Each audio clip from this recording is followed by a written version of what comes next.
ಎಂದು ಬರ್ತದೆ ಮುಂದೆ ಹೋಗ್ತೀರಿ ಪಟೇಲ್ ಸರ್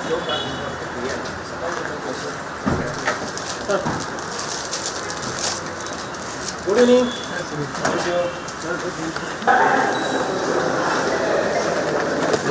ಹೇಗಿದ್ದೀರಿ ನಮ್ಮ ಟ್ರೈನಿಂಗ್ ಏನು ತಪ್ಪಾಗುತ್ತಂದ್ರೆ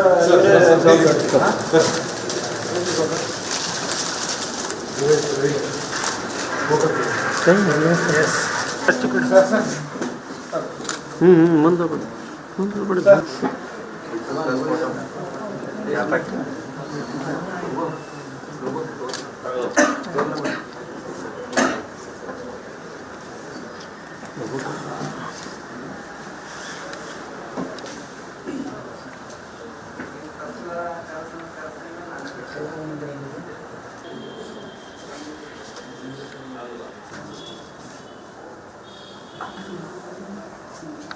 ನಮಗೆ ಜವಾಬ್ದಾರಿ ಒಂದು ದೊಡ್ಡ ಜವಾಬ್ದಾರಿಯನ್ನು ಕೊಟ್ಟಿದ್ದಾರೆ. ಇದು ಒಂದು ದೊಡ್ಡ ಜವಾಬ್ದಾರಿ, ಬಿಗ್ಗೆಸ್ಟ್ ಡಿಸ್ಟಿಕ್, ಭಾಳಷ್ಟು ಚಾಲೆಂಜಸ್ ಇರುತ್ತದೆ. ಸೊ ಫಸ್ಟ್ ಆಫ್ ಆಲ್ ನಾನು ಕರ್ನಾಟಕಕ್ಕೆ ಬರುವಾಗ 2018 ಟ್ರೈನಿಂಗಲ್ಲಿ ಇರುವಾಗ ನಾನು ಫಸ್ಟು ಬೆಲ್ಗಾಮ್ಗೆ ಬಂದೆ. ಯೂನಿಫಾರ್ಮ್ ಹಾಕ್ಕೊಂಡು ನಾವು ಕರ್ನಾಟಕಗೂ ಎಂಟ್ರಿ ಆಗಿರೋದು ಫಸ್ಟ್. ಟ್ರೈನಿಂಗ್ ಸಂದರ್ಭದಲ್ಲಿ ನಾವು ಬೆಳಗಾಮಲ್ಲಿ ಬಂದಿದ್ದೀವಿ. ಒಂದು 5 ದಿವಸ ಆವಾಗ ಇದ್ದೆ. ಸೊ ಅದಾದಮೇಲೆ ಹುಬ್ಳಿ ಧಾರವಾಡಲ್ಲಿ ಸ್ವಲ್ಪ 1 ವರ್ಷ ಕೆಲಸ ಮಾಡಿದೆ DCP ಲಾ ಆ್ಯಂಡ್ ಆರ್ಡರ್ ಆಗಿ. ಸೊ ಸ್ವಲ್ಪ ಏರಿಯಾ ಪರಿಚಯ ಇದೆ ಮತ್ತು ಸೂಪರ್ಫಿಷಿಯಲಿ ಸ್ವಲ್ಪ ಏರಿಯಾ ಇದೆಲ್ಲ ಪರಿಚಯ ಇದೆ. ವರ್ಕ್ ಕಲ್ಚರ್ ಸ್ವಲ್ಪ ಪರಿಚಯ ಇದೆ. ಈಗ ನಮ್ಮ ಜೊತೆಗಿರೋ ಅಡಿಷನಲ್ SP ಅವರು, DSP ಅವರು ಕೂಡ ಪರಿಚಯ ಇದ್ದಾರೆ. ಇದಕ್ಕೆ ಹಿಂದೆ ಜೊತೆಗೆ ಕೆಲಸ ಮಾಡಿದ್ದೀವಿ. ಹೊಸ ಟೀಮ್ ಒಂದು ಎಲ್ಲರಿಗೂ ಒಂದು ಒಳ್ಳೆಯ ಕೆಲಸ ಮಾಡಬೇಕು. ಸೊ ನಮ್ಮ ಉದ್ದೇಶ ಏನಂದ್ರೆ ಬೆಳಗಾವಿ ಜಿಲ್ಲೆಯಲ್ಲಿ ಫಸ್ಟ್ ಆಫ್ ಆಲ್ ನಾವು ಜನರ ಜೊತೆ ಮಾತಾಡ್ತೀವಿ. ಪ್ರತಿ ಲೋಕಲ್ ಸ್ಟೇಷನ್ಗಳಿಗೆ ಬಂದು ಭೇಟಿ ಕೊಟ್ಟು ಅಲ್ಲಿ ಒಂದು ಸ್ಟೇಷನ್ಗಳಲ್ಲಿ ಒಂದು ತಾಲೂಕಲ್ಲಿ ಪ್ರತ್ಯೇಕ ಸಮಸ್ಯೆಗಳಿರ್ತದೆ. ಫಸ್ಟ್ ಜನರ ಕಡೆಯಿಂದ ಅವ್ರಿಗೆ ಏನು ಸಮಸ್ಯೆಗಳಂದರೆ ಫಸ್ಟ್ ತಿಳ್ಕೊಂಡು ಅದಕ್ಕೆ ತಕ್ಕಂಗೆ ನಾವು ಕ್ರಮ ಕೈಗೊಳ್ತೀವಿ. ನಮ್ಮ ಪ್ರಯಾರಿಟಿ ಅದಾದಮೇಲೆ ಸೆಟ್ ಮಾಡ್ತೀವಿ. ಸೆಕೆಂಡ್, ನಮ್ಮ ಉದ್ದೇಶ ಏನಂದ್ರೆ ಇಲ್ಲಿ ಒಂದು ಜಿಲ್ಲಾ ವರಿಷ್ಠಾಧಿಕಾರಿಯಾಗಿ ಯಾರೇ ಒಬ್ಬರು ಒಂದು ಅವ್ರಿಗೆ ಬ್ಯಾಕ್ಗ್ರೌಂಡ್ ಇತ್ತು ಇಲ್ಲ ರೆಫರೆನ್ಸ್ ಯಾವುದು ಬೇಕಾಗಲ್ಲ. ನಮ್ಮ ಆಫೀಸಕ್ಕೆ ಯಾರು ಬೇಕಾದ್ರೆ ಬರಬಾರ್ದು. ನಾನು ಇದಕ್ಕೆ ಹಿಂದೆ ನಾವು ಕೆಲಸ ಮಾಡೋ ಸಂದರ್ಭದಲ್ಲಿ ಕೂಡ ಯಾರು ರೆಫರೆನ್ಸ್ ಬೇಕಾಗಲ್ಲ. ಆಫೀಸರ್ ಪರಿಚಯ ಇದ್ದಾರೆ, ಯಾರು ರೆಫರೆನ್ಸ್ ಇಲ್ಲದೆ ನಮ್ಮ ಆಫೀಸಕ್ಕೆ ಸೀದಾ ಬರಬಾರ್ದು. ನಿಮಗೊಂದು ಅನ್ಯಾಯ ಆಗಿದೆ ಅಂದರೆ ಹೇಳೋ ಸಂದರ್ಭದಲ್ಲಿ ನ್ಯಾಯ ಕೊಡಬೇಕಂದ್ರೆ ಒಂದು ಉದ್ದೇಶದಿಂದ ನಾನು ಕೆಲಸ ಮಾಡ್ತಾ ಇದ್ದೀನಿ. ನಮ್ಮ ಆಫೀಸರ್ಸನ್ನು ಕೂಡ ಅದೇ ರೀತಿಯಲ್ಲಿ ನಾವು ಕೆಲಸ ಮಾಡಿಸ್ತೀವಿ. ಜೊತೆಗೆ ಫ್ರೀ ರಿಜಿಸ್ಟ್ರೇಷನ್ ಆಫ್ FIR ಇದು ಗೌರ್ಮೆಂಟ್ ಪ್ರಯಾರಿಟಿನೇ ಇರ್ತದೆ. ಇಲಾಖೆಯಲ್ಲಿ ಕೂಡ ಇದು ನಮ್ಮ DG ಆ್ಯಂಡ್ IGP ಸಾಹೇಬರು ಕೂಡ ಇದು ಪ್ರಯಾರಿಟಿಯಲ್ಲಿ ಇದೆ. So free registration of FIR ಯಾವುದೇ ಒಂದು ಘಟನೆ ಆಗುತ್ತಂದ್ರೆ ಈ ರಾಜ್ಯ ಪಂಚಾಯತಿ ಅದಕ್ಕೆ ಅವಕಾಶ ಕೊಡಲ್ಲ. ಸೊ ಇದಕ್ಕೆ ಹಿಂದೆ ನಾನು ಟ್ರೈನಿಂಗ್ ಪೀರಿಯಡ್ ಮುಗಿದಾದ್ಮೇಲೆ ASP ಪೀರಿಯಡ್ ತೊಗೊಂಡು ಇದು ಬಾರಿ ನಾನು ಎಲ್ಲೆಲ್ಲ ಹೋಗಿದ್ದೀನೋ ಅಲ್ಲಿ minimum 20 to 30% of registration of FIR ಜಾಸ್ತಿ ಆಗಿದೆ. So the doesn't mean that crime ಜಾಸ್ತಿ ಆಗಿದೆ ಅಂದ್ರೆ ಇಲ್ಲ. ಸೊ ಯಾವುದೇ ಕಾರಣಕ್ಕೂ ಕೂಡ ನಾವು FIR ಮಾಡದೆ ಸ್ಟೇಷನ್ಗೆ ಕರ್ಕೊಂಡು ಬರೋದು, ಎದುರಿಸೋದು, ರಾಜ್ಯ ಪಂಚಾಯತ್ ಮಾಡೋದು ಯಾವುದೇ ಒಂದು ಆಗುತ್ತಂದ್ರೆ ಅದು ಕಾನೂನು ರೀತಿಯಲ್ಲಿ ಆಗಬೇಕು. ರೂಲ್ ಆಫ್ ಲಾ ಎಸ್ಟಾಬ್ಲಿಷ್ ಆಗಬೇಕಂದ್ರೆ ನಮ್ಮ ತಲೆಯಲ್ಲಿ ಇದೆ. ಫಿಯರ್ ಆಫ್ ಪೊಲೀಸ್ ಅಂದ್ರೆ ನಾವು ಹೇಳ್ತೀವಿ ಒಂದು ಪೊಲೀಸರ ನೋಡಿ ಯಾರಿಗೂ ಭಯ ಇರಬಾರ್ದು. ಕಾನೂನು ಇದೆ, ಕಾನೂನು ರೀತಿಯಲ್ಲಿ ಕ್ರಮ ಕೈಗೊಳ್ತಾರೆ ಅಂತ ಜನರಿಗೆ ಭಯ ಇರಬೇಕು. ಯಾವುದೇ ಒಂದು ತಪ್ಪು ಮಾಡ್ತಾರಂದ್ರೆ ಪೊಲೀಸ್ ಇದ್ದಾರೆ ಅಂದ್ರೆ ಅವ್ರಿಗೆ ಭಯ ಇಲ್ಲ, ಕಾನೂನು ಇದೆ ಅಂದ್ರೆ ಅವ್ರಿಗೆ ಭಯ ಇರಬೇಕು. So I am dead against extra judicial things ಮತ್ತು ಟಾರ್ಚರ್ ಮಾಡೋದು ಅಂಥ ವಿಚಾರಕ್ಕಿಂತ ರೂಲ್ ಆಫ್ ಲಾನಲ್ಲಿ ನಾವು ಕ್ರಮ ಕೈಗೊಳ್ತೀವಿ. ಇದಕ್ಕೆ ಹಿಂದೆ ನಾವು ಕೆಲಸ ಮಾಡಿರೋ ಸಂದರ್ಭದಲ್ಲಿ ಕೊಡಗು ಜಿಲ್ಲೆಯಲ್ಲಿ ಫಸ್ಟ್ ಡೆತ್ ಸೆಂಟೆನ್ಸ್ ಈ ತಿಂಗಳಲ್ಲಿ ಒಂದು ಸಿಕ್ಕಿದೆ. 2025 ಮಾರ್ಚ್ ತಿಂಗಳಲ್ಲಿ ಆಗಿರುವ ಕೇಸಲ್ಲಿ ಡಿಸೆಂಬರ್ ತಿಂಗಳಲ್ಲಿ ಡೆತ್ ಸೆಂಟೆನ್ಸನ್ನು ನಾನು ತೊಗೊಂಡಿದ್ದೀನಿ. ಸೊ ನಮ್ಮ ಆಫೀಸರ್ಸ್ಗೆ ಸೂಚನೆಗಳನ್ನು ಇನ್ವೆಸ್ಟಿಗೇಷನಲ್ಲಿ ಕಾನ್ಸಂಟ್ರೇಟ್ ಮಾಡಿ ಜನರಿಗೆ ಕಾನೂನು ರೀತಿಯಲ್ಲಿ ಅವ್ರಿಗೆ ಭಯ ಇರಬೇಕು. ಇಂಥಗ ಒಂದು ಶಿಕ್ಷೆ ಇದೆ ಅಂದರೆ ಅದು ಶಿಕ್ಷೆ ಆಗಬೇಕು. ಒಂದು ಘಟನೆ ಆದಮೇಲೆ ಅದು ಶಿಕ್ಷೆ ಆಗಬೇಕು. ಇಲ್ಲಾಂದರೆ ಕಾನೂನಿಗೆ ಬೆಲೆ ಇರಲ್ಲ, ಪೊಲೀಸರಿಗೆ ಬೆಲೆ ಇರಲ್ಲ. So rule of law will be established. ಇದು ನಮ್ಮ ಉದ್ದೇಶ ಇರ್ತದೆ. ಈಗ ಬೆಳಗಾವಿ ದೊಡ್ಡ district, Karnataka, Maharashtra, Goa 3 state connectivity ಬರ್ತದೆ. ಬಾರ್ಡ್ರಲ್ಲಿ ಇದೆ, 3 ಸ್ಟೇಟದು ಬಾರ್ಡರ್ ಕನೆಕ್ಟಿವಿಟಿ ಆಗ್ತದೆ. 15 ತಾಲೂಕು ಅದಾವೆ. ಒಂದು ಬೆಳಗಾವಿ ತಾಲೂಕು ಬಿಟ್ಟರೆ ಉಳಿದ 14 ತಾಲೂಕೆಲ್ಲ ನಿಮ್ಮ ಅಂಡರದಲ್ಲೇ ಬರ್ತವೆ.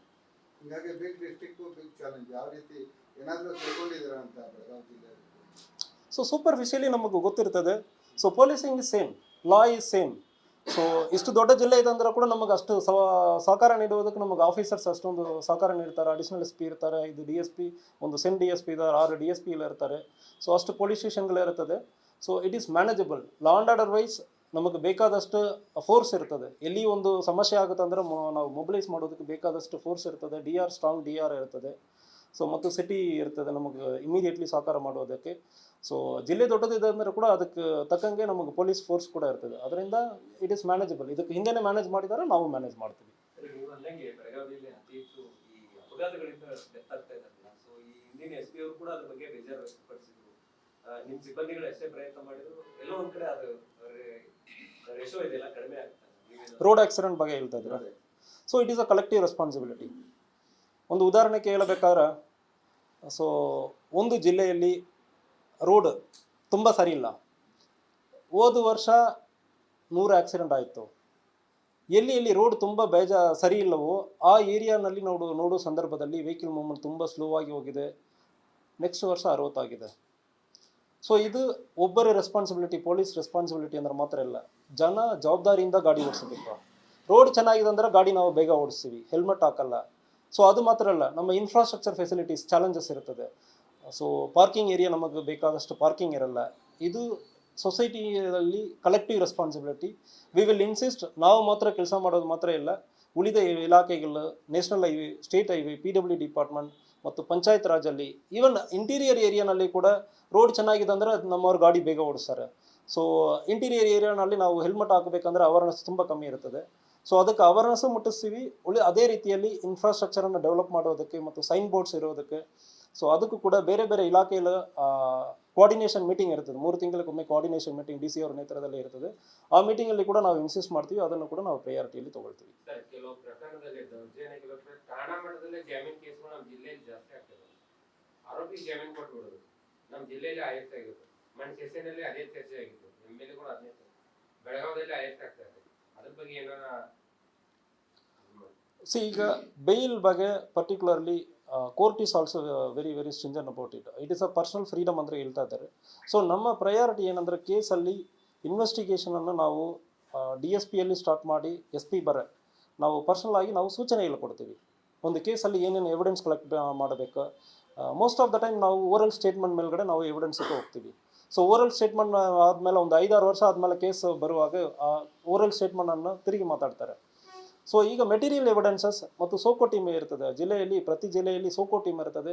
ಸೊ ಮ್ಯಾಕ್ಸಿಮಮ್ ನಾವು ಮೆಟೀರಿಯಲ್ ಎವಿಡೆನ್ಸ್ ಮೂಲಕ ನಾವು ಕೇಸನ್ನು ನಾವು ಕನ್ವಿಕ್ಷನ್ಗೆ ತೊಗೊಂಡು ಹೋಗೋದಕ್ಕೆ ಪ್ರಯತ್ನ ಮಾಡ್ತೀವಿ. ಸರಿ, ನಾಳೆ ಸೌದತ್ತಿಯಲ್ಲಿ ಜಾತ್ರೆ ಸ್ಟಾರ್ಟ್ ಆಗ್ತದೆ. ನಾಡಿದ್ದಿಂದ 1 ತಿಂಗಳು ಲಕ್ಷಾಂತರ ಭಕ್ತರು ಸೇರ್ತಾರೆ. ಅಕ್ರಮ ಮದ್ಯ ಮಾರಾಟ ಜೋರಾಗಿ ನಡೀತಾ ಇದೆ ಸರ್. ಮತ್ತೆ ಪ್ರತಿ ಬಾರಿ ಹೇಳ್ತಾರೆ ಈಗ ತಡೆಗಟ್ತೀವಿ ಅಂತಂದ್ರೆ ಆದೇಶ ಕಾಗದಕ್ಕೆ ಸೀಮಿತ ಆಗಿದೆ. ನೀವೇನಾದ್ರೂ ಅದಕ್ಕೆ ವಿಶೇಷ ಇದನ್ನ ಮಾಡ್ತೀರಾ? ಬಹುತೇಕ ಅಲ್ಲಿ ಇರುವಂತ ಎಲ್ಲ ಅಂಗಡಿಯಲ್ಲಿ ಮಾಡ್ತಾರೆ. ಅಲ್ಲಿ ಪೊಲೀಸರು ಇರ್ಬೋದು, ಜೊತೆಗೆ ಅಲ್ಲಿ ಅಬಕಾರಿ ಯಾರ ಭಯನೂ ಇಲ್ಲ ಸರ್ ಅವರಿಗೆ? ಇಲ್ಲ, ಇದ್ರ ಬಗ್ಗೆ ನೀವು ಮಾಹಿತಿ ಕೊಟ್ಟಿದ್ದೀರಿ. Will work on it. Raid ಮಾಡ್ತೀವಿ, ಇದ್ರ ಬಗ್ಗೆ ತಡೆ ಕಟ್ತೀವಿ. ಎಲ್ಲ ವಾಟರ್ ಬಾಟಲ್ ಸೇಲ್ ಮಾಡ್ತೀವಿ. ಇಲ್ಲ, ಮಾಹಿತಿ ನೀವು ಈಗ ಕೊಟ್ಟಿದ್ದೀರಲ್ಲ, ವಿಲ್ ವರ್ಕ್ ಆನ್ ಇಟ್. ನಾವು ಪರ್ಸನಲ್ ಆಗಿ ನಾನು ಬರ್ತೀನಿ. ಸೊ ಫಸ್ಟ್ 2-3 ಡೇಸ್ ಇಲ್ಲಿ ಲೋಕಲಿ ಪರಿಚಯ ಮಾಡಿಕೊಂಡು ಏರಿಯಾ ವಿಸಿಟ್ ಮಾಡಿ ಆದಮೇಲೆ ಫಾರ್ ಅಲ್ಲಿ ಬರ್ತೀನಿ. Stringent action will be taken. So ಯಾವುದೇ ಇರುತ್ತಂದ್ರೆ, ಸೊ ಮೀಡಿಯಾವರೆಗೂ ಒಂದು small request. So you have full freedom to criticise us. ನಮ್ಮ ಕೆಲಸ ಸರಿಯಾಗಿ ಮಾಡಿಲ್ಲ ಅಂದರೆ 100% ಯು ಹ್ಯಾವ್ ಟು ರೈಟ್. ನೀವು ಸರಿಯಾಗಿ ಮಾಡ್ತಾ ಇಲ್ಲ, ಪೊಲೀಸ್ ಇಲಾಖೆ ಏನು ಮಾಡ್ತಾ ಇದ್ದಾರೆ ಅಂದರೆ ಪ್ರಶ್ನೆ ಮಾಡಿ, ನಮ್ಮನ್ನು ಪ್ರಶ್ನೆ ಮಾಡಿ. ಸೊ ಪ್ರೆಸ್ಸಲ್ಲಿ ಒಂದು ಭಾಳಷ್ಟು ದೊಡ್ಡ ರೆಸ್ಪಾನ್ಸಿಬಿಲಿಟಿ ಇರ್ತದೆ. ಸೊ ನಾನು ಹಿಂದೆ ಇರುವ ಜಿಲ್ಲೆಯಲ್ಲಿ ಕೂಡ ಒಂದು ಪ್ರೆಸ್ ಗ್ರೂಪ್ ಅಂದರೆ ಮಾಡ್ಕೊಂಡಿದ್ದೆ. ಸೊ ಕ್ರಿಟಿಸೈಸ್ ಮಾಡ್ತಾ ಇದ್ದಾರೆ, ಇಲ್ಲಿ ಕೆಲಸ ಆಗ್ತಾ ಇಲ್ಲ ಅಂದರೆ ಹೇಳ್ತಾ ಇದ್ದಾರೆ. ಆ criticism improve the policing. So ಯಾವಾಗ ಒಳ್ಳೆಯ ಕೆಲಸ ಆಗ್ತದೋ ಆ ರೀತಿಯಲ್ಲಿ ಆವಾಗಲೂ ಚೆನ್ನಾಗಿ ಬರೀತಾ ಇದ್ದರು. So will B giving all the information flow ನಮ್ಮ DPOಲಿಂದ ನಿಮಗೆ ಬರ್ತದೆ. ನೀವು ಯಾವುದೇ ಪೊಲೀಸ್ ಸ್ಟೇಷನ್ಗೆ ಮಾತಾಡಬೇಕು, ಕರೀಬೇಕಂದ್ರೆ ಯಾವುದೂ ಸಮಸ್ಯೆ ಇರಲ್ಲ. ಎನಿ ಇನ್ಫಾರ್ಮೇಷನ್ ನಮ್ಮ ಆಫೀಸ್ಲಿಂದ ನಾವೇ ನಿಮಗೆ ಕೊಡ್ತೀವಿ. ಪ್ರೆಸ್ ಗ್ರೂಪ್ಲಿಂದ ಅಫಿಷಿಯಲಿ ಪ್ರೆಸ್ ರಿಲೀಸ್ ಮಾಡ್ತಾ ಇದ್ವಿ. ಈಗಲೂ if you want to know about it, media group ಇನ್ನೂ ಇದೆ. ನಾನು ಲಾಸ್ಟ್ ಕಳೆದ ಎಲ್ಲಿ ಕೆಲಸ ಮಾಡಿದೆನೋ ಆ ಜಿಲ್ಲೆಯಲ್ಲಿ ಇನ್ನೂ ಕೂಡ ಅವ್ರಿಗೆ ಮಾಹಿತಿ ಕೊಡ್ತಾ ಇರ್ತೀನಿ. ಸೊ ಮಾಹಿತಿಗೆ ತಪ್ಪು ಮಾಹಿತಿ ಹೋಗೋದಕ್ಕಿಂತ ಅಫಿಷಿಯಲಿ ಎನಿ ಇನ್ಫಾರ್ಮೇಷನ್ ಅಫಿಷಿಯಲಿ ನಮಗೆ ಬರ್ತದೆ. So will be communicating all the informations. ಯಾವುದೇ ಸಮಸ್ಯೆ ಇರುತ್ತೆ ಅಂದರೆ ನಮಗೆ ಮಾತಾಡಬಹುದು. So you have all the freedom to criticize us. ಈಗ ಇವತ್ತು ಅಧಿಕಾರ ಸ್ವೀಕಾರ ಮಾಡಿದ್ದೀರ, ಬೆಳಗಾವಿ ಜಿಲ್ಲೆಯ ಜನತೆ ನಿಮ್ಮ ಅಪ್ಪೆಯಲ್ಲಿ ಬರುವಂಥ ಜನರಿಗೆ, ಸಾರ್ವಜನಿಕರಿಗೆ ತಾವು ಏನು ಹೇಳಿ? ಸಾರ್ವಜನಿಕರಿಗೆ ಒಂದು ನೀವು ಪ್ರಶ್ನೆ ಮಾಡಬೇಕು, ಯಾರು ತಪ್ಪು ಮಾಡ್ತಾರಂದ್ರೂ ನಿಮಗೂ ಒಂದು ಅನ್ಯಾಯ ಮಾಡುವ ಸಂದರ್ಭದಲ್ಲಿ ನೀವು ಖಂಡಿತವಾಗಿ ಪೊಲೀಸ್ ಸ್ಟೇಷನ್ಗೆ ಬರಬೇಕು. ಒಂದು ವೇಳೆ ಪೊಲೀಸ್ ಸ್ಟೇಷನಲ್ಲಿ ಕೆಲಸ ಆಗಿಲ್ಲ ಅಂದರೆ ದಯವಿಟ್ಟು ನಮ್ಮ ಕಡೆ ಬರಬಾರ್ದು, ನಾವು 100% ಕ್ರಮ ಕೈಗೊಳ್ತೀವಿ. ಸೊ ನಮ್ಮ ಆಫೀಸಲ್ಲಿ ನಿಮಗೆ ನ್ಯಾಯ ಸಿಗ್ತದಂದ್ರೆ ಅದು ಒಂದು ಐ ಕ್ಯಾನ್ ಅಶ್ಯೂರ್ ಯು